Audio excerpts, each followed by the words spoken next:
부끄럽지만 저는 영어 4에서 5등급, 토익 600점대, 그리고 영어 교양 수업은 C불을 받았습니다. 이렇게 영어 못하는 제가 어떻게 교환학생에 붙었는지, 그렇게 준비했는지 말씀드리고자 합니다. 풀학원 다녀야 하나요? 추천해주세요. 저처럼 영어를 못하시는 분들은 학원을 무조건 다니시는 게 좋습니다. 왜냐하면 토플이나 IELTS는 토익이랑 비교도 안 될 정도로 정말 어렵고 시험비도 비싸고 그리고 첨삭이 필수이기 때문이에요. 오프라인 학원은 온라인보다 집중도 잘 되고 간단한 질문이나 첨삭을 그때그때 바로 받을 수 있어서 오프라인 학원을 추천합니다. 제가 얼마큼 성적이 올랐는지 그래프로 보여드릴게요. 다른 학원도 다녀봤는데 이틀 다니고 해커스로 다시 돌아갔습니다. 무조건 해커스로 다니세요. 참고로 저는 해커스 종로를 다녔는데요. 선생님께서 쉽게 가르쳐 주셔서 되게 좋았어요. 저는 입문반 주 3회 수업 한 달 듣고 80 종합반 주 3회 수업 2달 들었습니다. 원래 2달에 걸쳐서 수업을 듣는 게 일반적인 케이스인데 저는 시간이 없어서 입문반 한 달 듣고 나머지 분량은 스스로 독학한 후 종합반에 들어갔습니다. 입문반 들었을 때 너무 쉬운 거 아니야? 라고 했는데 막상 문제를 풀고 영어로 문장을 써보려고 할 때 막막해하는 저를 발견했어요. 그래서 입문반을 열심히 들었고 기초가 잡힌 상태로 공부하다 보니 80 종합반 들을 때 훨씬 수월했습니다. 저는 이번에 3달 빡세게 공부해서 74점을 받았는데요. 목표는 71점을 넘기는 거였기 때문에 제 시험을 보진 않았지만 스피킹과 라이팅 할 때 갑자기 몸 상태가 심각해져서 공부한 것보다 많이 못한 것 같아 살짝 속상하긴 해요. 그래도 영어 기초도 몰랐던 제가 70점대를 받을 줄 상상도 못했기에 나름 만족했습니다. 토플 공부 시간. 영어를 못하는 사람은 교환학생을 6개월이나 준비해도 힘들다는 말을 들은 적이 있어요. 그걸 들으니 네가 뭔데 못한다고 단정하나 싶어서 오기가 생겼고 3개월 안에 해내야겠다고 독하게 마음먹었습니다. 저는 평일 아침 9시부터 약 오후 3시까지 주 5일 알바를 해서 알바 중 짬짬이 시간 날 때마다 숙제를 했고 끝나면 바로 학원 앞 카페에 가서 수업 전까지 복습했어요. 아팠을 때 한 번 빼곤 절대로 학원에 빠지거나 지각하지 않았습니다. 학원 안 가는 날이나 주말에는 스터디 카페에서 공부했어요. 공부 시간은 한 5시간에서 7시간 정도 된 걸로 알고 있고요. 그리고 정신적으로 많이 힘들고 어려워서 매일 울면서 공부했던 기억이 납니다. 여러분, 우리가 왜 영어를 못하는지 아세요? 기초가 부족하기 때문이에요. 기초 공사를 제대로 하지 않으면 제 아무리 높은 반을 들어도 다 소용이 없더라고요. 주변에서도 영어를 못하는데 무작정 80 종합반 들어갔다가 교환학생 준비를 중간에 포기한 분이 있었어요. 그래서 우리는 남들보다 영어 기초 공부에 시간을 훨씬 많이 쏟아야 해요. 리딩 같은 경우에는 수능 비문학 푸는 것보다 지문이 훨씬 길고 문제수도 많아서 기초반이나 입문반을 수강하신 후 듣는 게 수월할 거예요. 그리고 기초를 다지고 틀린 게 뭔지 아는 것이 중요하기 때문에 숙제를 제외하고 대부분 복습만 했습니다. 학기 중이나 방학 때만 공부 가능하신 분들은 입문 혹은 기초반에서 푸는 문제집이 해커스 홈페이지에 나와 있을 텐데 그걸 사서 독학이라도 꼭 하고 80 종합반 들어가시는 게 좋아요. 조금이라도 풀어보시고 토플이 이런 거구나를 느껴야 해요. 기초가 부족한 사람한테는 이 과정이 정말 중요합니다. 저는 개인적으로 문법이 너무 어려웠는데 입문반에서 푼 이 문법 책이랑 선생님의 유인물이 정말 도움이 되었습니다. 이거 덕분에 스피킹이나 라이팅을 할 때 문법 용어 사용이 수월해졌습니다. 리딩은 문제 풀 때 항상 답근거 문장의 밑줄을 쳤고 지문을 풀 때 모르는 단어는 바로바로 찾아보았어요. 이렇게 하니까 단어장만 보는 것보다 단어를 외우는 게 훨씬 편하더라고요. 당연히 항상 시간을 재면서 풀었어요. 그리고 저는 책을 아이패드에 스캔해서 화면을 분할했는데요. 왼쪽은 문제, 오른쪽은 지문을 켜고 공부했습니다. 그리고 사실 저는 단어장을 많이 안 봤습니다. 공부하는 것도 바빠 죽겠는데 단어장을 외울 시간이 도저히 나지 않았어요. 단어를 달달 외우는 것보다 문제를 풀다가 모르는 단어가 나왔을 때 뜻을 확인하고 해석하는 게 더 잘 외워지더라고요. 그렇지만 단어장을 보며 외우는 건 정말 중요한 것 같아요. 단어를 좀 더 외웠더라면 점수가 80점대로 더 올랐을 것 같아요. 80점 넘는 점수를 받고 싶으신 분들은 단어 공부까지 꼭 열심히 해주셔야 될 것 같습니다. 리스닝은 사실 성적이 제일 안 나온 만큼 자신 없는 분야예요. 학원에서 모의고사를 볼 때 부끄럽지만 10점, 13점이 나올 정도로 많이 막막했고 무슨 말을 하는지 도통 이해가 안 가더라고요. 그래서 알바 출퇴근할 때나 학원 끝나고 집 갈 때 음악 대신 리스닝 파일을 들으면서 귀가 트이도록 노력했어요. 그리고 노트 테이킹 할 때 들리는 중요한 단어만 딱딱 적거나 그림이나 기호를 그리면서 문제를 풀었어요. 근데도 귀가 트이는 게 쉽지 않더라고요. 요즘 영어 회화 공부를 하느라 외국 브이로그와 넷플릭스를 많이 보는데 톡불 공부를 하기 전에 이런 것들을 좀 많이 접했더라면 귀가 트이지 않았을까 싶어요. 실제로 제 주변에 영어로 된 영화나 영상을 많이 본 애들은 리스닝 성적이 제일 잘 나왔어요. 듣고 문제를 푼 후 문제 답 근거나 해설을 보며 밑줄을 쳤고요. 다시 들을 때 밑줄 친 부분 위에 여러 기호로 표시해두고 다시 표시해둔 내용을 보면서 들었어요. 한 문제를 최소 3번 반복하면서 듣고 노트 테이킹을 했습니다. 스피킹은 1, 2, 3, 4번으로 나뉘어져 있는데 1번은 학원에서 나눠준 예상 문제 유인물을 보며 짧게 대본을 써봤고 2, 3, 4는 복습만 꾸준히 했어요. 복습을 하면서 새로운 말을 해보면 나도 모르게 틀린 문법을 쓰게 될까봐 학원에서 배운 내용을 집에서 계속 말해보고 숙제 첨삭받은 내용을 계속 복습하면서 템플릿 활용하는 감을 익혔어요. 꾸준히 말하면 템플릿을 내 거로 만들 수 있고 나도 모르게 잘 활용하게 되더라고요. 근데 저는 학원 템플릿이 정말 많이 도움이 되었어요. 엄청 쉽고 재밌게 설명해 주셔서 선생님께서 하라는 대로 다 했어요. 스피킹 1번 같은 경우에는 먼저 대본을 쓴 후 따라 읽어보세요. 저는 노션에다가 정리해서 공부했는데요. 하다 보면 나중에 굳이 대본을 쓰지 않아도 어느 정도 머릿속에 정리가 되어서 나도 모르게 입 밖으로 나오더라고요. 그리고 무엇보다 첨삭이 정말 중요한데요. 저는 수업 10분 전에 선생님께 제가 쓴 스피킹 대본을 보여드리고 첨삭을 간단히 받았어요. 선생님께서 쉽게 말하는 방법이나 어떤 템플릿을 접목시키면 된다고 친절하게 말씀해주세요. 스피킹은 무조건 많이 말해보는 게 중요한 것 같아요. 많이 말해보면 발음이 저절로 교정되더라고요. 참고로 저는 최대한 많이 굴려서 말했던 기억이 납니다.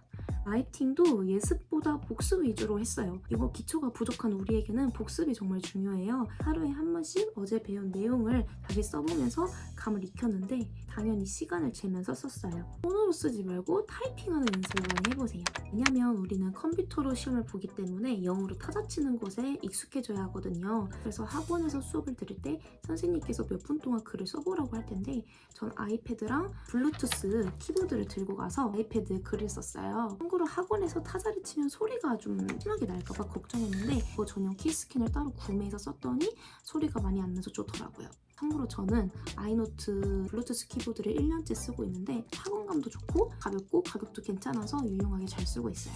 개인적으로 첨삭이 정말 중요하니까 꼭 선생님께 첨삭 많이 받으시는 게 나름의 팁입니다.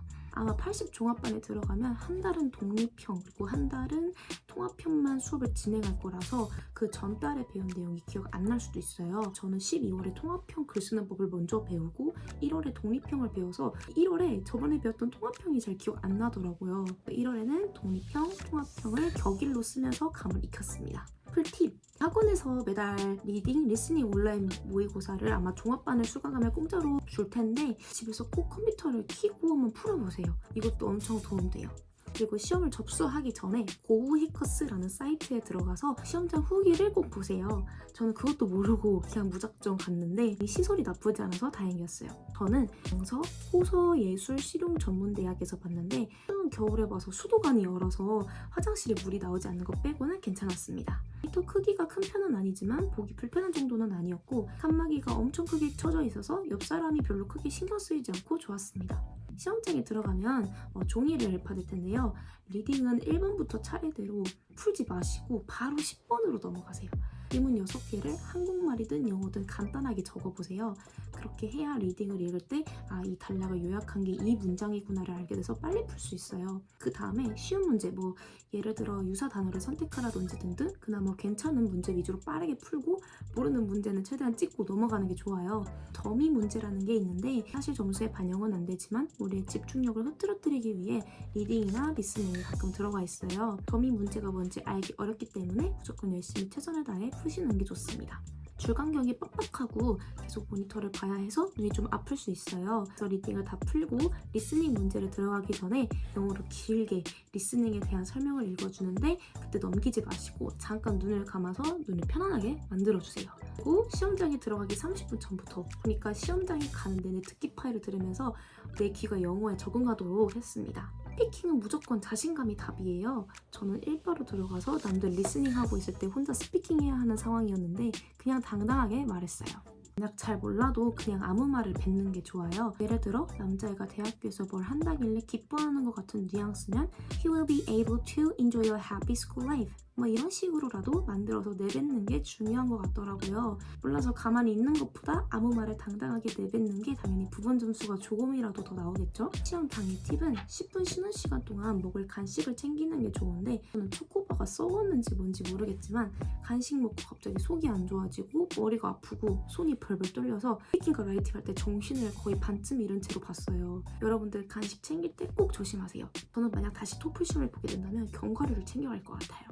마지막으로 정말 뻔하고 누구나 할 수 있는 방법인데요. 바로 숙제를 제때하는 거예요. 생각보다 숙제를 제출하는 사람이 거의 없어요. 결국 귀찮다고 숙제를 안 하면 실력은 절대 늘지 않아요. 우리는 영어를 배우러 온 사람이기 때문에 못하더라도 괜찮으니 꼭 숙제를 하고 첨삭받은 것을 토대로 복습해야 해요. 제일 기본적인 건데 사람들이 제일 많이 안 해서 좀 놀랐습니다. 코스 학원에서 약 5에서 6만 원 정도를 내면 컴퓨터로 모의고사를 볼 수 있어요. 시험 2주 전에 접속해서 꼭 보세요. 접수는 온라인, 오프라인 둘 다 할 수 있어서 각자 편한 방법으로 하면 되는데요. 저는 모의고사 볼 때 제일 늦게 들어가서 남들 스피킹할 때 리스닝 했거든요. 다른 사람들의 목소리랑 듣기 소리가 겹쳐서 잘 안 들리는 거예요. 여러분도 아시겠지만 토플은 다 같이 시작하는 시험이 아니라 시험장에 들어온 순서대로 시작하거든요. 그래서 그때의 경험을 토대로 나는 남들 리스닝 할 때 스피킹 해야겠다 싶어서 따로 들어갔습니다. 고요하고 차분하게 리스닝을 풀었어요. 그리고 리딩도 책만 보면서 풀다가 화면으로 보니까 엄청 눈이 아프고 어려운 거예요. 그래서 그 모의고사 경험을 토대로 집에서도 최대한 화면을 보면서 문제 푸는 연습을 했어요. 그때 제가 모의고사를 보지 않았더라면 시험 성적은 아마 개판이었을 것 같아요. 저는 이 방식을 통해서 나름 성적을 조금이라도 올릴 수 있었던 것 같습니다. 수학계획서 작성 팁. 저는 최대한 그 학교의 문화적 특성과 제 과를 연결해서 자연스럽게 연결되도록 썼어요. 이렇게 들으면 무슨 소리지? 싶을 텐데요. 지원 동기를 어떻게 썼는지 알려드릴게요. 흑인의 범죄율이 더 높다는 기사를 접했고 그 이유를 알고 싶어서 인종사회학을 배우고 싶었어요. 근데 현재 우리 학교뿐만 아니라 학교에 있는 모든 대학에서는 인종사회학 수업이 없는 거예요. 이런 수업 어디 없나 하고 찾다가 캘리포니아 주립대학교에서는 이 수업이 열리는 걸 발견했어요. 그래서 이 학교에 지원하였고 그 수업을 수강하여 제 궁금증을 해소하고 인종에 대한 수업을 더 배워보고 싶다는 식으로 썼습니다. 어떤가요? 확실히 이야기가 좀 연결이 되죠. 인종이 다양한 캘리포니아의 문화적 특성과 사회학을 연결했더니 확실히 더 풍부한 이야기가 완성되었어요. 이런 식으로 지원 동기를 작성하였고 나머지 질문들은 무엇을 배우고 싶은지 학교를 어떻게 홍보할 것인지 쓰는 것들이라 솔직하게 작성했습니다. 면접. 아마 기본적으로 영어 질문이 적어도 한두 개는 나올 텐데요. 당연히 기본적인 질문들은 다 영어로 미리 작성하고 연습해 보시고 수학계획서에 적혀있는 내용에서 물어보실 수도 있으니 다 영어와 한국어를 준비해 주세요. 저는 이런 식으로 질문이 나왔습니다. 제가 제일 어려웠던 건 캘리포니아의 특성에 맞게 어떤 수업을 듣고 싶은지 영어로 말해보아라인데요. 몇 주 전이라 잘 기억은 안 나는데 If I go to the California State University, I would take Sociology of Race because there are various races students and I also want to take global marketing course because my goal is to be a global marketer. 뭐 이런 식으로 말을 한 것 같습니다. 합격 후 영어 공부. 합격하고 나서 회화 공부할 생각이 너무 막막했어요. 왜냐면 외국인이랑 말해본 적도 없고 당연히 영어를 못하기 때문에 말은 더더욱 안 나오더라고요. 그래서 영어를 최대한 많이 접하고 말할 수 있는 환경을 구축하기로 결심했어요. 저는 현재 영어 회화 스터디 2개를 하고 있는데요. 하나는 컬컴이라는 곳에서 기초반과 프리토킹반 리더를 맡고 있고 나머지 하나는 던바이어스 기초반에서 스터디를 하고 있어요. 최대한 모르더라도 단어를 많이 내뱉고 넷플릭스에서 재밌게 본 에밀리 인 파리, 인턴, 라라랜드, 프렌즈 등을 보면서 따라 읽고 공부했는데요. 유튜브에 예를 들어 영화 인턴 영어 공부라고 치면 배우들이 말하는 걸 반복해서 보여주는 영상이 있어요. 그걸 보고 따라 읽고 적고 스터디에서 말해보면서 제 것으로 만들고 있는데 진짜 영어 발음도 엄청 늘고 문장 만드는 실력도 늘었어요. 물론 아직 문법이나 말들이 완벽한 건 아니지만 정말 몇 개월 만에 간단한 문장들을 편하게 구사할 수 있게 되어서 좀 신기해요. 근데 단순히 앉아서 단어를 외운다거나 그러지 마시고 영어를 사용할 수 있는 환경을 만들어 보세요. 저는 매일 최소 1시간씩 공부하고 있는데 공부를 하고 사실 할 것도 없어요. 그냥 넷플릭스나 유튜브 보면서 새로 들은 표현들을 정리하고 말해보고 스터디 사람들이 쓰는 표현을 배워보기도 하고 사용해보는 게 사실 다예요. 이제 간단하게 영어로 이야기를 하고 끝을 내도록 하겠습니다. Although we are not good at English, you guys can be an exchange student if you try to study TOEFL or IELTS hard. I think you guys might cry a lot because the process of preparing exchange student is seriously difficult and complicated. Yeah, I also cried a lot, but I did not give up. Giving up before I try is something that I can't even imagine. Anyway, sum up, you guys will be able to be an exchange student because I did it. I'm sure you could do better than me, so anyway, I'll see you guys in the next video.